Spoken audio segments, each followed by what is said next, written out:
Hi everyone, my name is Kate, welcome back to my wondernetting channel, and today I'll show you how to crochet this cherry top. This top is super easy to make, it took me only one day to make it, and 1.5 skeins of yarn. You can make this top with any embroidery that you like. I made mine with cherries, but you can make with little bows, hearts, maybe flowers, or maybe little lemons, and make edging in the same color as your embroidery. For example, if you make lemons, you could make edging in yellow color, or maybe if you make some little bows, you can make edging in pink color. Let your imagination run wild. As I said, this top is really easy to make, but embroidery isn't super easy, but it's only because of the time that it will take to make. But believe me, the embroidery is the main point and it's worth it. By the way, this video is sponsored by MASBROS, and let's give them a word.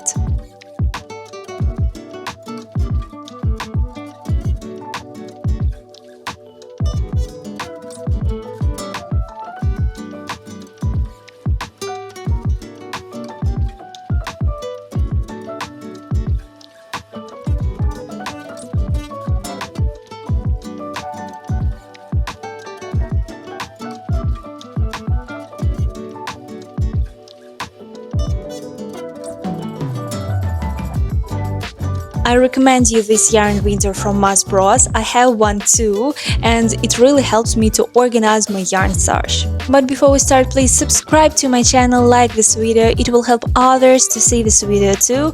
I would really appreciate that. And let's get started. We'll need about 1.5 skeins of yarn. I'm using this one. It says it's wool, but it feels more like a milk cotton or acrylic.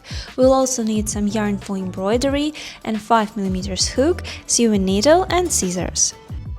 Start with a chain of air loops, and the number of air loops will determine the height for the bottom part of the top. I will make 18 air loops. This is my chain, which is about 13 centimeters.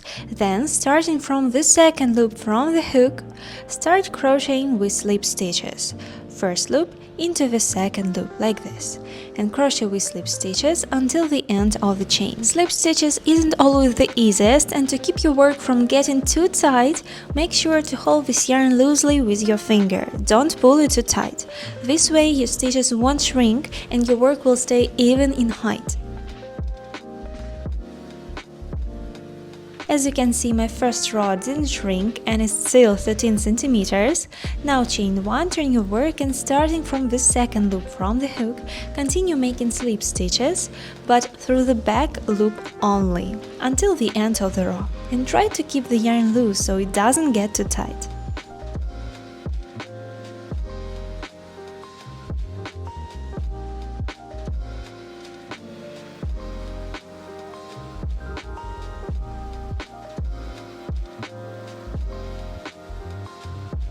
Don't forget about the last stitch. I chained 18, so now I should have 17 slip stitches.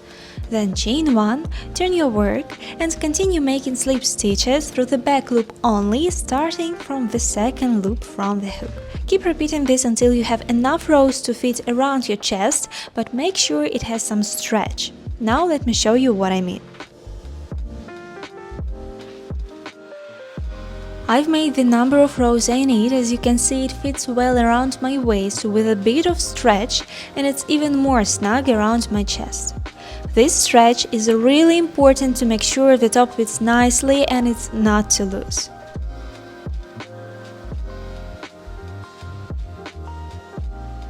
The bottom part measures 51 centimeters. Now fold it in half, and don't worry if it looks narrow, it stretches really well.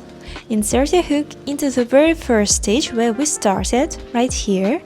Then grab the loop from the other side and pull it through. Then insert your hook into the next stitch and into the back loop of the stitch from the other side and make a slip stitch. Keep repeating this until you reach the end.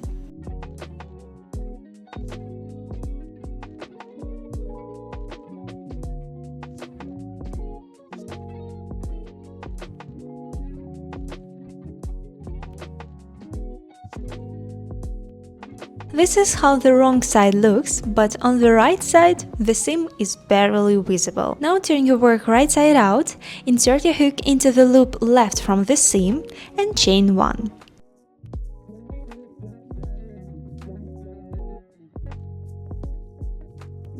Next, we need to insert the hook into this free space, the bar between the rows, and make a single crochet.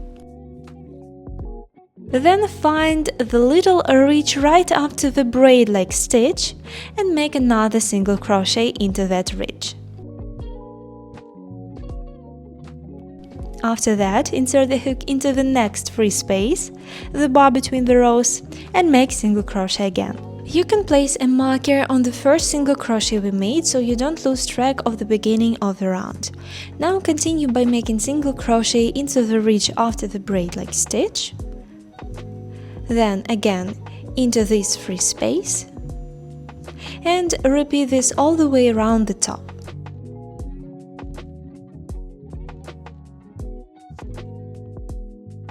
By the end, your work might look slightly wider. That's normal since slip stitches are smaller than single crochets.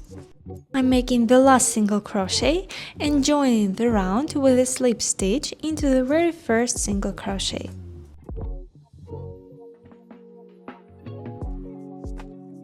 Then make chain 1, turn your work, and make a single crochet right under this chain, right here. You can place a stitch marker right away so you don't lose the first stitch. And now continue crocheting this row with single crochets only all the way around.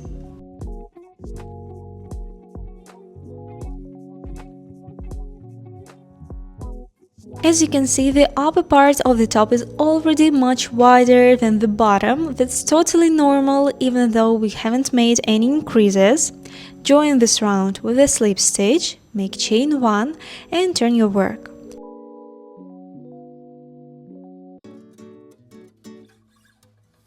Make single crochet right under the chain and keep repeating this for as many rows as you need until you're ready to shape the neckline.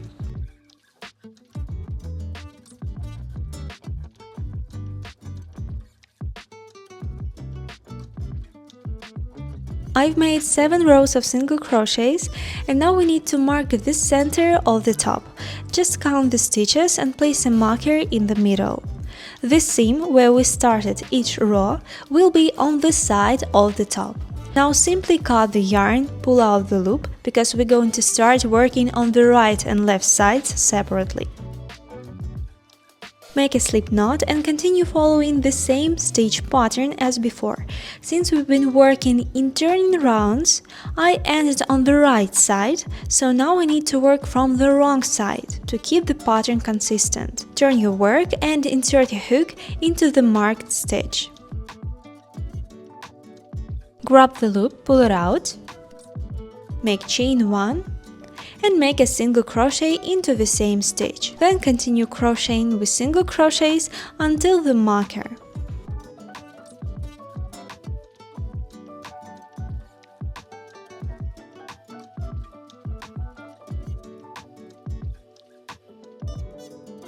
Where the row originally started, I adjust the stitch so it sits correctly, insert my hook into it, and continue making single crochets as usual.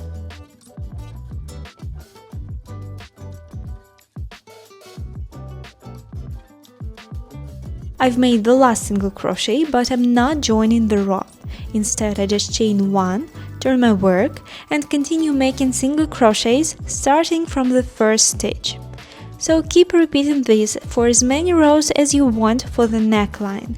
After that, we'll start working on the right and left side separately. So right now, without joining the row, chain 1, turn your work, and continue making single crochets into the other direction. I've made a total of 4 rows and now you need to mark where the left and right section will start. I placed a marker on the 25th stitch from the beginning of the row on the both sides. Now we're going to work on the right side of the top as I'm looking at it now. Chain 1 and we'll start right away with the decrease. Insert a hook into the first stitch, grab the yarn, pull it out, and insert a hook into the second stitch, grab the yarn, pull it out. You should have 3 loops on your hook and crochet them together. That's our decrease. Now continue making single crochets until you have 2 stitches left at the end of the row, and we'll make another decrease with those last 2 stitches. Here are my last 2 stitches, and make decrease here as well. Grab the yarn, pull it out, insert your hook into the last stitch, grab the yarn and crochet 3 loops together. Chain 1, turn your work and start the next row with another decrease. So we keep doing the same thing, making a decrease at the beginning of the row and another decrease at the end with 2 last stitches. Repeat this until you reach the desired width for the top strap. So right now just crochet each row with decrease at the beginning of the row and at the end of the row.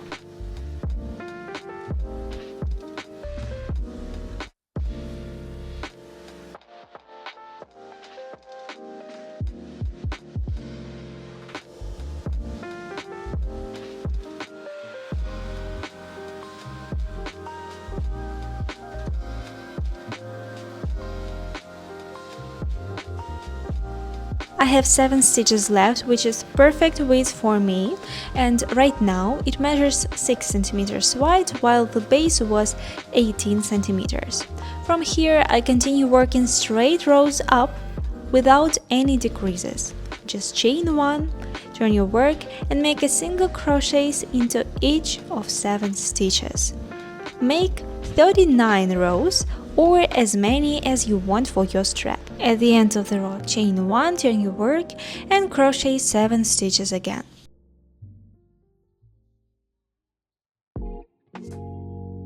From the other side, we do exactly the same thing, but we need to start from the wrong side of the top. So turn your work, insert your hook where the marker is, right here, but first make a slip knot, grab this loop and pull it out.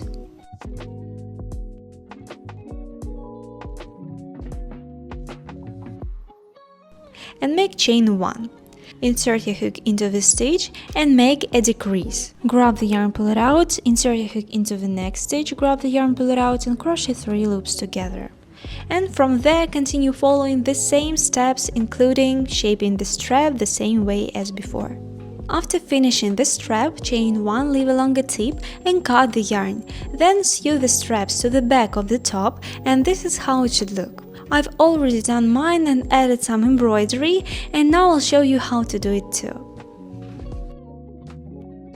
I'm using yarns of different thickness.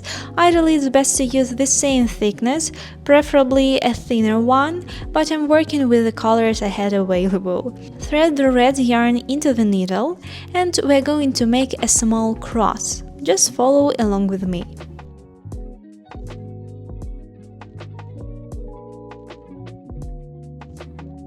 Try to keep the cross small and not too wide since it will be our berry. Next, insert the needle diagonally right here.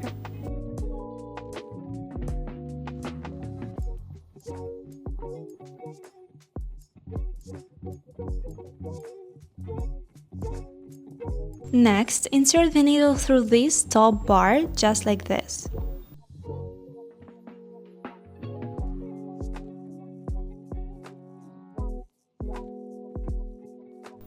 Then, go through the bottom bar. After that, go through the top again.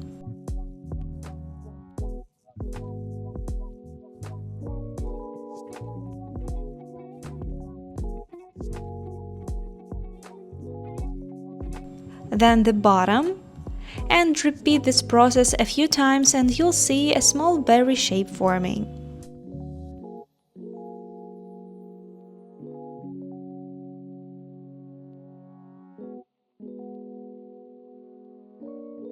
Don't pull the stitches too tight, keep them loose. Then insert the needle slightly next to the first berry from the bottom and repeat the same process for the second one.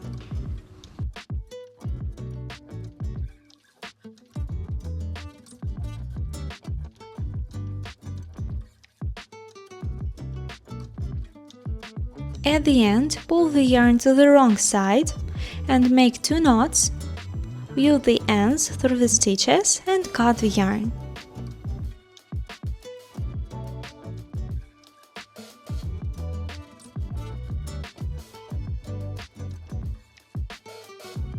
Then take the green yarn and thread it through the top of the first berry, then somehow in the middle of the berries, shaping the leaves. Follow along as I do it. You can use the green yarn to adjust the height and direction of the berries.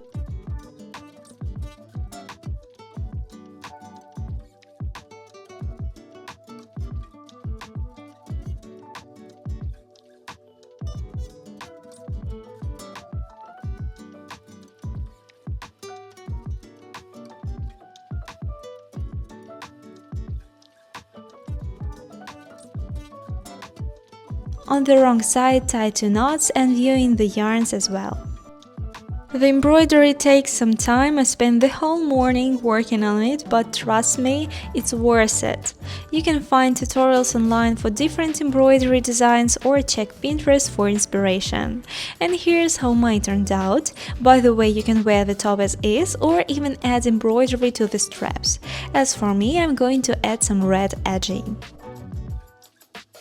I'll start the edging right from the middle of the straps, make a slip knot, insert the hook into the side of the row, into the side stitches right here, grab the yarn, pull it out, and make chain 1. Then insert the hook into the same stitch, into the same row, and make single crochet into the same stitch, double crochet, and again into the same stitch, single crochet. Then find the next row and repeat the same pattern. Right here, the side loop, and into one stitch, repeat single crochet, double crochet, and single crochet into the same stitch.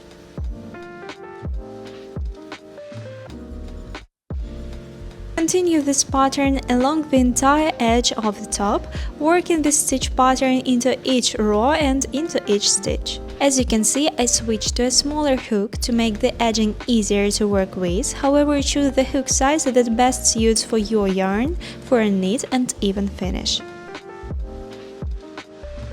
The neckline turns out like this. On the rows with decreases, we continue the same pattern, working it into each row.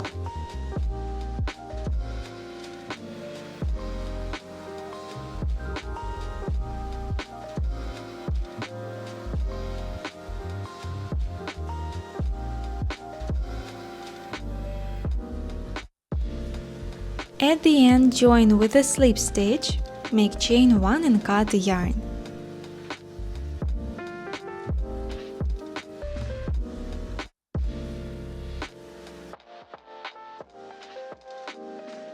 On the arms and for the bottom edge we use the same pattern, but now I'll show you exactly where to insert the hook on the bottom.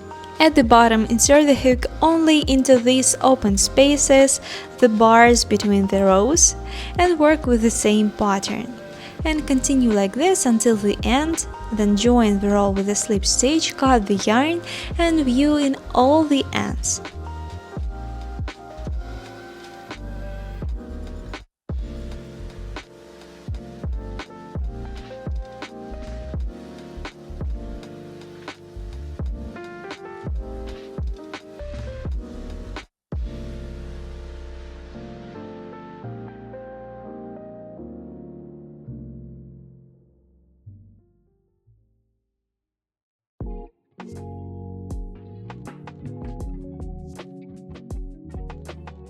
And this is our beautiful summer top. As you can see, it's simple and quick project, perfect even for beginners. You can easily adjust the height by making the bottom section longer to suit your preference. Hope you enjoyed making it. I thank you for watching this video. I'm sure you did as well. If you have any questions, please subscribe to my channel and add them in the comments. If you have any questions, add them in the comments or DM me on my Instagram. Please don't forget to subscribe to my channel, like this video, and we'll see you in the next one. Bye, kitties!